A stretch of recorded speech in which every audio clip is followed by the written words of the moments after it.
పని ఉందా పెట్టుకుని పంచాయతీ మొబైల్లో ఉన్నాడు కాబట్టి పేషెంట్ నువ్వు లక్ష్మణ మీరు వెళ్ళి సాయంత్రం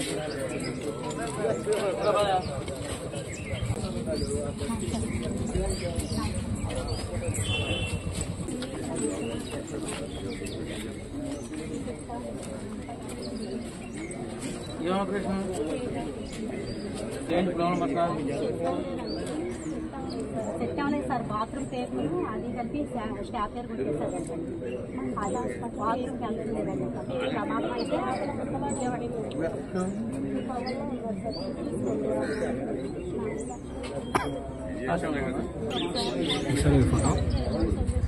డాక్టర్ కలుపు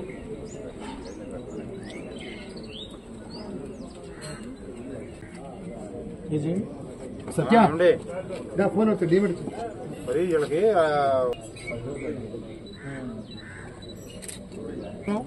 ఆహారం పేగలో ముడిసిపోయింది. అది సర్జరీ చేస్తే బాగానే ఉంటుందని చెప్పారండి. ఏమండి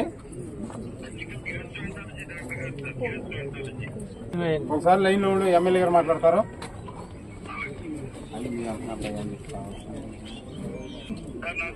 నమస్తే డాక్టర్ గారు, మా కోవల్లో ఒక అతనికి సర్జరీ చేశాడు. ఆ సర్జరీ సక్సెస్ కాలా, అది క్రిటికల్ అయింది. ఇప్పుడు డాక్టర్ని అడుగుతుంటే నేనేమన్నా నా జీతం నుంచి చేపించాలా అంటున్నాడు. మరి మనం సర్జరీ చేసినప్పుడు ఆ సర్జరీ ఫెయిల్ అయినప్పుడు ఆ పేషెంట్ పేదవాళ్ళు అయినప్పుడు ఇబ్బంది పడుతున్నప్పుడు మానవతా ధర్మంతో మీ యాజమాన్యం కానీ వాళ్ళు కానీ వీళ్ళ కుటుంబానికి న్యాయం చేయాలి కదా, అతను బతికించడానికి ప్రయత్నం చేయాలి కదా. సీఓ గారు నమస్కారం. గురిపర్తి గోపి అనే జందులూరు మండలం కోవల గ్రామస్తు. ఇతనికి సర్జరీ చేశారు మన హాస్పిటల్లో.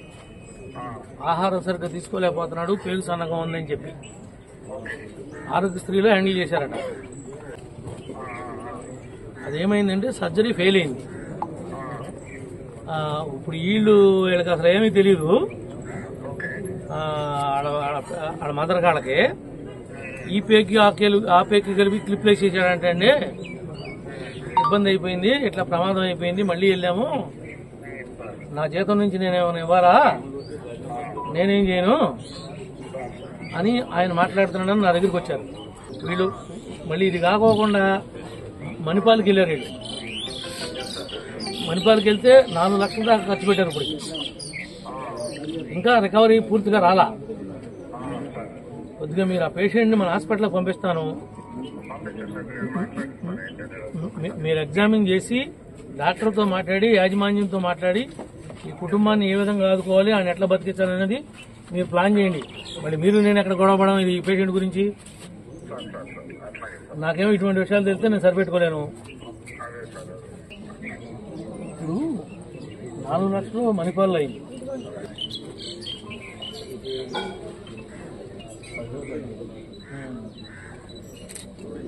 ఎంతో సగం డబ్బులు తెస్తాను అనుకో, నేను అవకాశం ఉందనుకుంటున్నా. దానికన్నా ముందు ఇప్పుడు మళ్ళీ సర్జరీ పడుతుందా? ఓపెన్ సర్జరీ చేసి ఈ పేరు మళ్ళీ లోపల పెట్టాలండి సార్. ఇప్పుడు ఇక్కడ నుంచి ఇక్కడ దాకా అర్థం ఏమవుతులేమ్మా, చిన్న వయసే కానీ ఏం కాదు, కానీ ప్రాణాపాయం అయితే లేదు. కానీ మీరు చెప్పిన దాని ప్రకారం మీరు రామకృష్ణ ఫోన్ చేసి యూత్ రామకృష్ణ ఫోన్ చేసి నేను వెంట పెట్టుకుని సీఓని కలవను. ఇప్పుడు అతని నుంచి పంపిస్తాను. మీరు ఊళ్ళోకి వెళ్ళి రామకృష్ణ తీసుకుని మీరు వెళ్ళి వాళ్ళతో మాట్లాడండి, ఏదో ఒకటి వాళ్ళు చేస్తారు. మిగిలిన ఏమన్నా ఉంటే చంద్రబాబు గారి నాయుడికి నేను ఎంతో కొంత డబ్బులు మీ పెట్టిన ఖర్చు ఇప్పిస్తాను. ఏమైందమ్మా అసలు? ఆహారం పేరు ముడిసిపోయిందని ఆశ్రమ హాస్పిటల్లో ఆపరేషన్ చేయించారు. చేపిస్తే అది సెట్ అవ్వలేదండి. సెట్ అవ్వకపోతే 15 రోజుల దాకా అక్కడే ఉన్నామండి. ఇంకా పేగులు కదలకి రాలా వస్తుందని మెడిసిన్ ఎక్కువ పంపిస్తారండి. అక్కడ మేము ఉండమండి, మేము వెళ్ళిపోతామని చెప్తే బయటికి పంపించేశారండి. మణిపాల్ హాస్పిటల్ తీసుకెళ్ళిపోమన్నారండి. అక్కడి నుంచి మణిపాల్ హాస్పిటల్ వెళ్ళిపోయామండి. మణిపాల్ హాస్పిటల్ వెళ్ళిపోతే అక్కడ 18 రోజులు అక్కడే ఉన్నామండి. ఆపరేషన్ చేశారు మళ్ళీ అమ్మటే. చేస్తే పేగులన్నీ లోపల ముద్దలాగా అయిపోయినాయి, మెడిసిన్ ఎక్కువ పంపించేశారు. అందుకని ఇలా ఉన్నది. చేసి తాగి నా పరంగా అయితే చేశాను, మరి పిల్లోడికి ఎలా ఉంటుందో తెలియదు అని చెప్పారండి. సర్జరీ చేశాక కూడా మోషన్ పేగి బయటికి పెట్టారండి. బయటికి పెట్టాక మళ్ళీ 3 నెలలు పోయాక మళ్ళీ కొంచెం కోలుకున్నాక మళ్ళీ చేస్తామన్నారండి.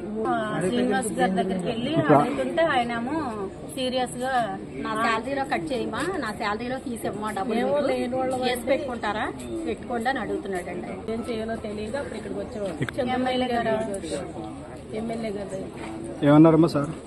ఆయన నేను కనుక్కుంటాను వాళ్ళకి ఫోన్లు చేసి మాట్లాడారండి. ఎవరి దగ్గరికి వెళ్ళినా ఎవరు పట్టించుకోలేదండి. సార్ చూసి అన్ని నేను చేస్తాను, నా పరంగా నాకు 5 మటుకు నేను చేస్తాను అని చెప్పారండి. చెప్పలేదు.